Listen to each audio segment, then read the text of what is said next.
a tous quelqu'un qui nous inonde sans cesse d'emails cocasses ou de PowerPoint humoristiques. Chez moi, c'est tonton Serge et en général, ces mails vont souvent à la trappe faute de temps. Mais cette fois pourtant, je dois bien avouer que ce numéro du Point sur le net lui doit beaucoup. Alors sincèrement, merci tonton Serge.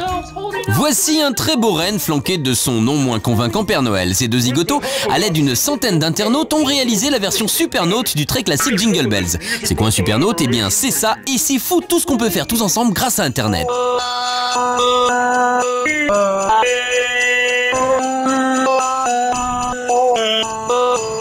Vous l'avez compris, le principe est collaboratif. Chaque internaute qui souhaite rejoindre le projet envoie sa vidéo sur laquelle il chante une seule note. Et chaque participation est ensuite assemblée pour recomposer le morceau. C'est barge, ça sert à rien, mais avant Internet, c'était juste impossible à réaliser. Quand ils ne sont pas déguisés, Rhett and Link, les auteurs de ce Jingle Bells décalé, ressemblent à ça. Et faire participer les internautes, ils adorent ça, nos deux givrés. La preuve avec ce clip dans lequel ils rendent hommage aux années 80. Là encore, ils ont lancé un appel à participation sur le net. Leur objectif, se faire prêter les accessoires d'époque indispensables au rendu 80s. Résultat, ils ont reçu entre autres un caméscope, des enceintes et une guitare vintage, un Atari, une montre calculatrice et même, tenez-vous bien, une DeLorean, la même que celle du Doc Emmett Brown dans Retour vers le futur. Nom de Zeus, c'est quand même une grande famille, les internautes. Alors on va tout de suite tester une application, par exemple l'appareil photo. On va tester, je vais prendre la boîte en photo, je déclenche. Vous y avez cru? Eh bien nous aussi, pas au produit évidemment, mais c'est un fait, nous voilà victimes de ce parfait exemple d'un buzz type marketing viral, largement diffusé ces dernières semaines avec l'ardoise tactile. Et oui, car on a tous reçu sur nos Facebook ou par mail cette vidéo qui se moquait gentiment de l'iPad d'Apple en inventant cette révolutionnaire ardoise tactile. La navigation internet. Là, on voit que c'est super rapide, le temps de chargement est pratiquement inexistant. Hein. On sent que c'est vraiment réellement véloce, quoi. On a tous pu voir de gentils geeks utiliser leur ardoise tactile un peu partout, que ce soit en ville, dans les transports ou bien jusque dans les studios photos. Eh bien, le masque est tombé.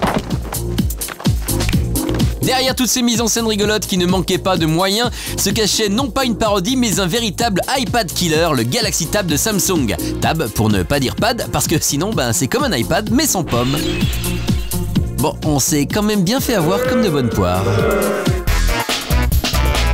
Cette blonde qui remplit son réservoir avec un jerrycan et une clope à la main, c'est ma préférée de cette série de photos de bagnoles que m'a adressé tonton Serge. Une compile réunie par geomonster.org, le site polonais de l'absurde sur le web, qui tente à prouver que femme au volant rime souvent avec mort au tournant. Heureusement, de nos jours, les voitures sont pleines d'équipements qui assurent notre sécurité, très utile donc quand c'est une femme qui conduit. D'ailleurs, ces gentils maris ont choisi de tester en atelier les dispositifs airbag avant de les installer dans les voitures de leurs épouses. Voilà, ça marche, on est en sécurité, moi je dis avec ces types-là. Non mais au moins les hommes, ça prend soin de sa voiture, ça l'entretient, ça l'astique. Surtout quand il s'agit d'une magnifique Ferrari 250 GTO. À moins que ce ne soit que de la frime.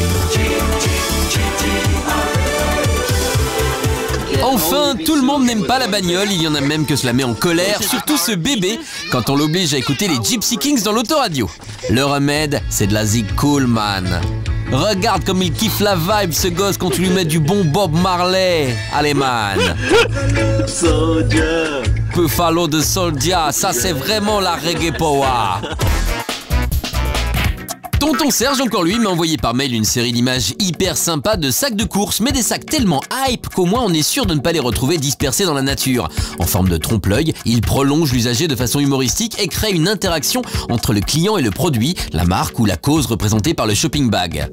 Les photos ont été compilées par le site Bored Panda qui propose d'excellentes sélections d'images sur des thèmes choisis. Par exemple, dans la série 50 inventions et produits cool, j'ai noté l'oreillette en forme de téléphone vintage, des pics à saucisses en forme de clous tordus, ou encore, mon préféré, le CD Kit de vengeance contre les voisins bruyants, inclut les boules qui et une douzaine de pistes audio, dont le chien fâché, la rêve partie à la maison, et surtout le jeune élève qui s'entraîne au violon, et là, je ne connais rien de pire.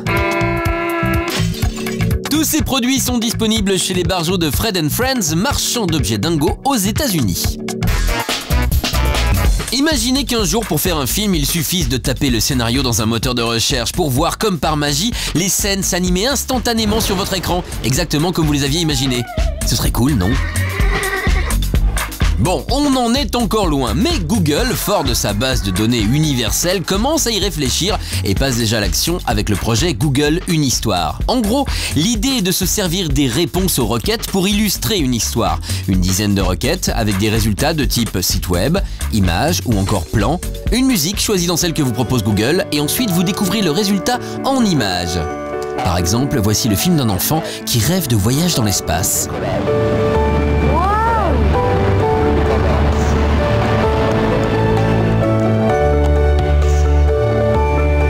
Pour essayer vous aussi de créer votre propre film, rendez-vous sur YouTube, rubrique Une Histoire. Oh non, flashé! Vous avez un GPS avec les POI, un avertisseur de radar dernière génération, un téléphone 3G, mais parfois il suffit d'une légère inattention pour passer devant la boîte grise et recevoir en souvenir une jolie photo et une invitation à se délester de quelques dizaines d'euros. Eh bien, certains ont décidé de s'en amuser. Capeman ou ses copains, par exemple, s'amusent à se faire flasher en vélo. Plus fort, dans les rues de Dijon, on se fait flasher en luge. Mais c'est en roller et surtout en string que le prix du ridicule a été battu. Des exploits à ne surtout pas tenter de reproduire. De nuit, sans lumière sur la route, je ne donne pas cher de leur peau en cas de collision avec un véhicule, donc allez hop, corbeille. Allez, pour terminer ce point sur le net, une pub spéciale copinage pour nos collègues et amis du groupe AB qui ont présenté récemment leur AirDub.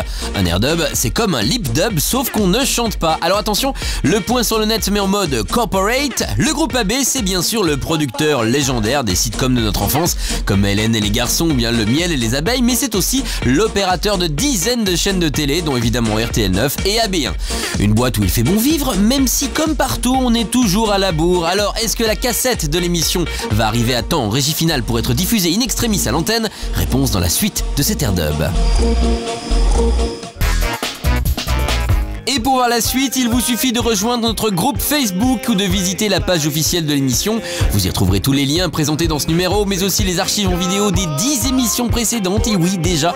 Et surtout, comme Tonton Serge, vous pourrez participer à sa rédaction en nous suggérant vos contenus délirants, vos sites web favoris, ou bien en nous envoyant vos vidéos étonnantes. Le point sur le net sur Facebook et sur rtl9.com.